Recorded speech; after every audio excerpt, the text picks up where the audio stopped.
আসসালামু আলাইকুম ওরহমতুল্লাহি ওবরাকাতুহ। দিনী ভাই ও বোনেরা, নামাজ শেষ করে সালাম ফেরানোর পর ঠিক কি পড়তে হয়? তসবিহ গোনার আগে কোনো দোয়া আছে? সব কিছু সহি হাদিসের দলিল সহ জানব। 2. 3 বার আস্তাগফিরুল্লাহ। রাসূল সাল্লাল্লাহু আলাইহি ওয়াসাল্লাম সালামের পর বলতেন আস্তাগফিরুল্লাহ 3 বার। দলিল সহি মুসলিম 591। ধাপ 3, আল্লাহুম্মা আনতাস সালাম ওয়া মিনকাস সালাম তাবারাকতা ইয়া যাল জালালি ওয়াল ইকরাম।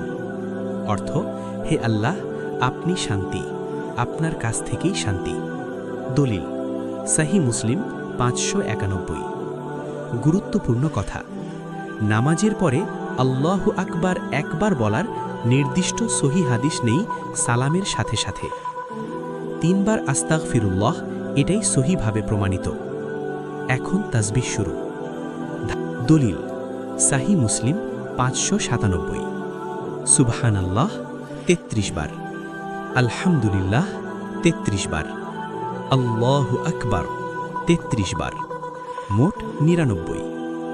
ধাপ 5, 100 পূর্ণ করা, বড় দোয়া। তারপর বলবেন লা ইলাহা ইল্লাল্লাহু ওয়াহদাহু লা শারীকা লাহ, লাহুল মুলকু ওয়া লাহুল হামদ ওয়া হুয়া আলা কুল্লি শাইইন কাদির। অর্থ, আল্লাহ ছাড়া কোনো উপাস্য নেই, তিনি এক, তার কোনো শরিক নেই। দলিল সহি মুসলিম 597। হাদিসে এসেছে, যদিও গুনাহ সমুদ্রের ফেনার সমান হয় তবুও মাফ হবে। ধাপ 6, আয়াতুল কুরসি। দলিল সুনান আন-নাসাই 992। যে ব্যক্তি ফরজ নামাজের পর আয়াতুল কুরসি পড়বে তার জান্নাতে যেতে শুধু মৃত্যুই বাধা। আয়াত কোরআন সূরা আল বাকারাহ 255। সম্পূর্ণ ধারাবাহিকতা সংক্ষেপে: 1, 3 বার আস্তাগফিরুল্লাহ। 2, আল্লাহুম্মা আনতাস সালাম। 3, 33 সুবহানাল্লাহ। 4, 33 আলহামদুলিল্লাহ। 5, 33 আল্লাহু আকবার। 6, লা ইলাহা ইল্লাল্লাহ।